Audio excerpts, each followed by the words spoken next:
Hi Stampers, welcome back for project number 4. And again, just a reminder, we're using the Sparkly Season stamp set for this project.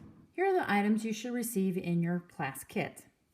A Whisper White die cut piece, and that's from the coordinating framelits that you can get in the bundle with Sparkly Seasons. A Mossy Meadow strip that's banner cut on one end. A circle of pumpkin pie, some linen thread, some designer series paper from Into the Woods, and then you should also have 2 die cut pieces of soft suede. Let's do some stamping and coloring first. Now I've put this piece of black paper down so that's a little bit easier to see on your die cut. So that might be something you'd like to do. So you're just going to ink up your little stamp, and this is the little leaf with the pumpkin top, okay? And then we're just going to, again, this is photopolymer, so it'll go right on top of there. No guesswork. You can see right through it. And just pull that off. Again, I'm using the archival ink. Then what we'd like to do is go ahead and stamp the chevron on the pumpkin. Now, the pumpkin, the circle is going to be just a little bit smaller than your chevron. Okay, so get that inked up real well. Just kind of center it over top of there. Again, photopolymer. And it sticks. Pull that off. Right? So there's your pumpkin piece, and then here's your top for that. Our last piece we're going to stamp is our sentiment. It says, "Give thanks." So I've got some early espresso here.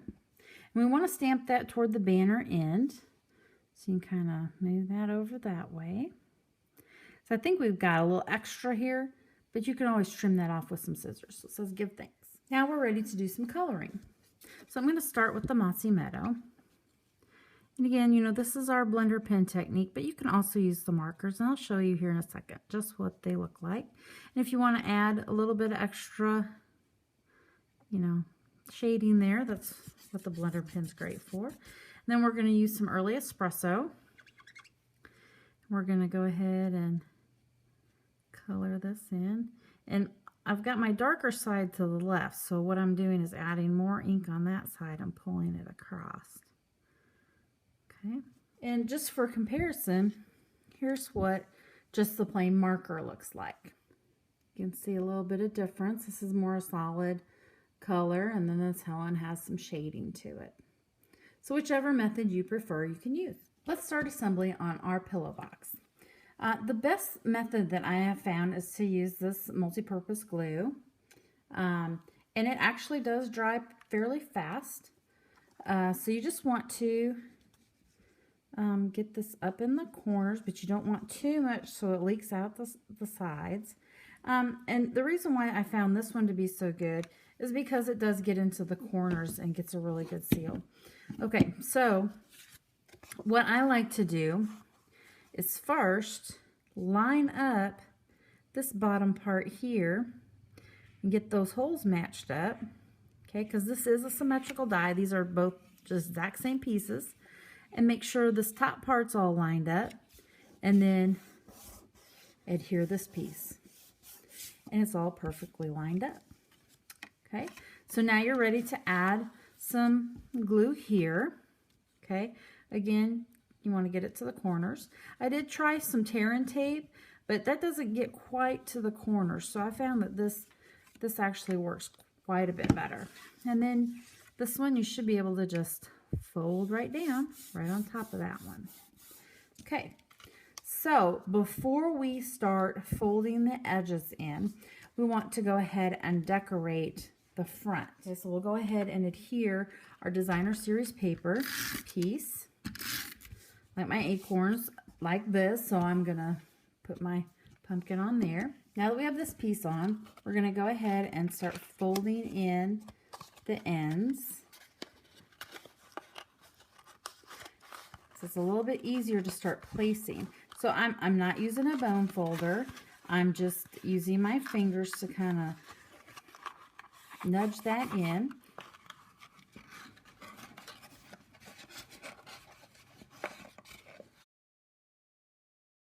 So now we've got our pillow box shape, so that way we can adhere with some dimensionals our pieces here. Now, one thing I did do, I put a little bit of snail here at the top, okay, and I put my little stem up there, okay, so he's peeking out. And then also started positioning this piece, okay, and this is gonna end off here a little bit, so that's kind of adhered there as well.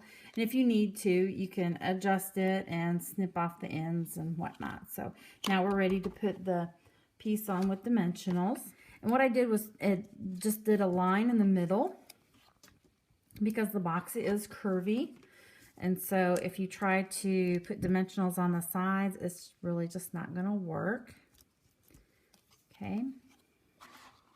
Here's the box, and we have one item left to do, and that's to tie a bow. So here's our little bow out of linen thread. And so I just put the bow right onto the glue dot, then pull that up. And then I like to roll that little piece just a little bit. You can use a paper piercer or something like that to kind of hang on to that. And we're just going to put that right there.